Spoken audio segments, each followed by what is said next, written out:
Welcome to my channel English and you my dear students. আজকে আলোচনা করব Vidyasagar university fifth same ইংরেজি অনার্সের একটি কবিতা সিসি 11 থেকে I am wife I have finished that Emily ডিকেনসনের লেখা।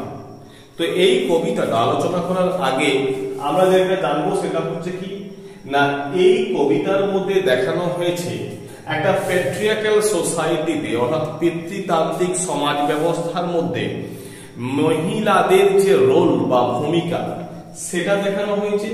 আর এই কবিতাটাকে একটা ফেমিনিস্ট পয়েন্ট অফ ভিউ থেকে আমাদের সামনে উপস্থাপিত হয়েছে, অর্থাৎ এই কবিতাটাকে আমরা একটা মহিলার চোখ দিয়ে দেখব।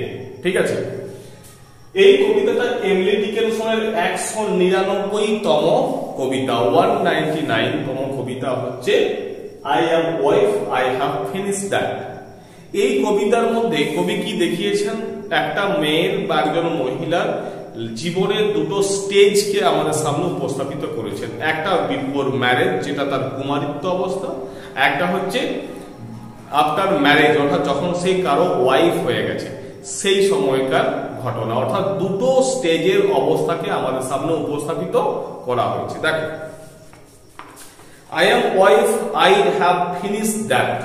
I am wife অর্থাৎ আমি হচ্ছি এখন স্ত্রী, এখন আমি কারো স্ত্রী। I have finished অর্থাৎ আমি এই কাজটা শেষ করেছি, আমি চুকিয়ে দিয়েছি, আমি এই পার্টটা চুকিয়ে দিয়েছি। কোন পার্টটা চুকিয়ে দিয়েছি না, ফিনিশ দ্যাট, অর্থাৎ দ্যাট মিনস হচ্ছে এখানে before the state of marriage, অর্থাৎ বিয়ের যে আগের অবস্থা, অর্থাৎ কুমারিত্বের অবস্থার কথা এখানে বলা হয়েছে, যখন সে কুমারী ছিল। তো কি হলো, আই অ্যাম ওয়াইফ, আমি এখন স্ত্রী, এবং আই হ্যাভ ফিনিশড দ্যাট অর্থাৎ আমি আমার যে কুমারী অবস্থাটা সেটাকে কিন্তু চুকিয়ে এসেছি, সেটা আমি শেষ করে এসেছি।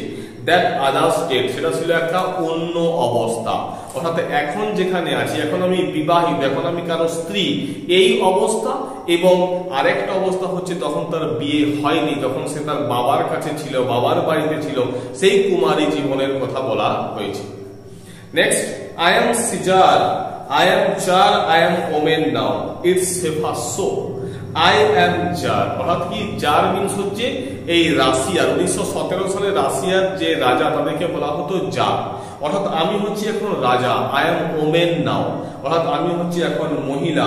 It is safer so এটা অনেক বেশি সুরক্ষিত, অর্থাৎ এখানে তার বিয়ের যে অবস্থা, অর্থাৎ সে যখন ওয়াইফ, সেই অবস্থার কথা বলা হচ্ছে যে এখন আমি হচ্ছি রাজা, রাজার মতো আমি থাকি, আমার হাব ভাব রাজার মতো। আমি এখন ওমেন অর্থাৎ আমি এখন মহিলা হয়ে উঠেছি, এবং এটি সেফার সো, এবং এটা অনেক বেশি সুরক্ষিত। কেন বলছে, যেহেতু মেয়ে, আমি আমার বিয়ে হয়ে গেছে, আমার সমস্ত দায়িত্ব আমার হাজবেন্ডের, আমার থাকা খাওয়া সমস্ত কিছু দায় দায়িত্ব কিন্তু হাজবেন্ডের, তাহলে কি হচ্ছে না, আমি কিন্তু অনেক বেশি সেফ। এই সমস্ত লাইভলিহুড যে প্রবলেম আছে সেখান থেকে আমি সম্পূর্ণভাবে সুরক্ষিত, আমার এই ব্যাপারে কোনো সমস্যা নেই। নেক্সট বলছে, দেখো, how odd the girls life look, how odd, কি অদ্ভুত না এই মেয়েদের জীবন। এখানে গার্লস লাইফ বলতে বোঝানো হয়েছে যখন তার বিয়ে হয়নি, অর্থাৎ মেয়েটি যখন বিবাহ হয়নি, অর্থাৎ তার কুমারী অবস্থার কথা বলা হয়েছে। বিহাইন্ড দিস সফট এক্লিপস অর্থাৎ এই রকম এই আলতো যে আমাদের গ্রহণ, সেই গ্রহণের পিছনে এই কুমারিত্ব যে জীবন, সেটা কতই অদ্ভুত। এখানে এক্লিপস কথাটা কেন বলা হয়েছে, তার কারণটা হচ্ছে এটাই, এখানে বিয়ের পর কি হলো না, মেয়ের যে নিজের আইডেন্টিটি, সেই আইডেন্টিটিটা কি হলো, সেই আইডেন্টিটি যেন মনে হচ্ছে কোথাও কোথাও যেন মনে হচ্ছে হারিয়ে যেতে বসেছে, বা সে তার যে নিজস্ব যে স্বাধীনতা, সেই স্বাধীনতাটা হয়তো সেটা কি হয়েছে, আস্তে আস্তে হারিয়ে যেতে বসেছে। এই জন্যই এই এক্লিপস কথাটাকে ব্যবহার করা হলো। তো এখানে কি হয়েছে, যখন তার বিয়েটা হয়েছে তারপরের অবস্থার কথা এখানে বলছে। I think that earth feels so to fuck in heaven now. I think that অর্থাৎ আমি মনে করি, আর্থ ফিল সো অর্থাৎ কি, পৃথিবী এরকমই অনুভব করে। এখানে আর্থ ফিল সো বলতে বোঝানো হয়েছে তার আর্লি লাইফ, অর্থাৎ সে যখন সিঙ্গেল ছিল, অর্থাৎ পৃথিবীতে বলছে কি না, I think that earth feel so, আমারও মনে হয় যে পৃথিবীতে এরকমই অনুভব করা হয়, অর্থাৎ কুমারী যখন থাকে তখন সে এরকমই অনুভব করে। To folk in heaven now, to folk in heaven now বলতে কি না, বলছে এখন সে কি করে না, সেটা হচ্ছে স্বর্গের মতো। অর্থাৎ এখন স্বর্গের মতো বলতে বোঝানো হয়েছে কি না, তার বিয়ের পরের যে অবস্থাটা, সেই বিয়ের পরের অবস্থাটা হচ্ছে স্বর্গের মতো।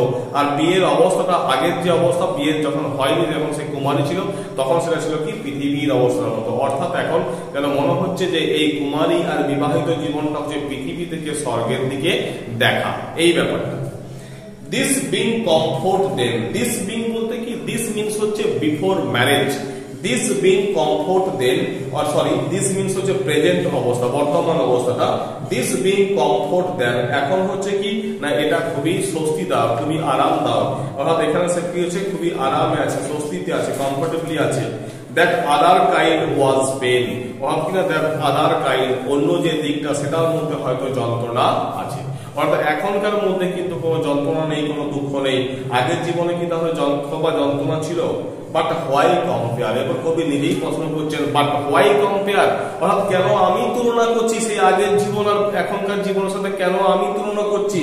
আই এম ওয়াইফ, স্টপ দেয়ার, অর্থাৎ কিনা এখানেই থেমে যাওয়া যাক, আর কথাটাকে বাড়িয়ে লাভ নেই, আমি তো এখন স্ত্রী। অর্থাৎ এখানে যেন মনে হচ্ছে একটা শেষাত্মক ভঙ্গি পায়, আমরা দেখতে পাচ্ছি যে কবি হয়তো তার বিবাহিত জীবনটাকে মনে হচ্ছে যেন সে হয়তো সম্পূর্ণভাবে সুখী হতে পারছে না, বা তার মনে কোথাও হয়তো দুঃখ বা যন্ত্রণা বা একরাশ ক্ষোভ জমে আছে। তারই যে বহিঃপ্রকাশ দেখাচ্ছে, কি দেখাচ্ছে? স্টপ দেয়ার। কেন বললো না, বলছে আমি তো এখন ওয়াইফ, তাহলে আর এখন আগের জীবনকে ভেবে আর কি লাভ, আমি তো এখন ওয়াইফ, তাই ওয়াইফের এখনকে যে সময়, এখন আমি যা পাচ্ছি সেটাকে নিয়েই আমাকে কিন্তু চলতে হবে। তো মাই ডিয়ার স্টুডেন্ট, তোমাদের কাছে আশা করি কবিতাটা ক্লিয়ার হয়েছে। যদি প্রবলেম থাকে তাহলে অতি অবশ্যই সেটা কমেন্ট করে জানিও। এখান থেকে যে কোশ্চেন গুলো হতে পারে সেগুলোকে নিয়ে আমি আলাদা একটা ভিডিও করবো। 10 মার্কস, 5 মার্কস এবং 2 মার্কসের আনসার পাবে তোমার। 2 মার্কসের আনসার গুলো আমি দিয়ে দেবো, 5 মার্কস এবং 10 মার্কসের কোশ্চেন গুলো আমি আলোচনা করবো, কিন্তু আনসারটা দেওয়া সম্ভব না, একটা ভিডিওর মধ্যে অনেক সময় লেগে যাবে, বুঝতেই পারছো। তার মধ্যে আমি একটা জাস্ট কবিতার কোশ্চেন একটা জাস্ট আমি বলে দিচ্ছি যে এটা কি তোমরা একটা অ্যান্টি ম্যারেজ কবিতা বলতে পারো? ঠিক আছে, এটা হয়তো ডিসকাস করতে বললো, 5 মার্কসের কোশ্চেন দিতে পারে যে এটা কি একটা অ্যান্টি ম্যারেজ কবিতা, এরকম টাইপের কোশ্চেন। এখান থেকে নেক্সট তোমরা যে কোশ্চেন গুলো পরীক্ষাতে আসতে পারে 5 মার্কস, 10 মার্কস এবং 2 মার্কসের আনসার সমেত পাওয়ার জন্য অতি অবশ্যই চোখ রাখবে ইংলিশ নিউজ চ্যানেলে। যারা এখনো চ্যানেলটাকে সাবস্ক্রাইব করো তারা চ্যানেলটাকে সাবস্ক্রাইব করে নাও আর বন্ধুদের মধ্যে শেয়ার করে দাও। Thank you.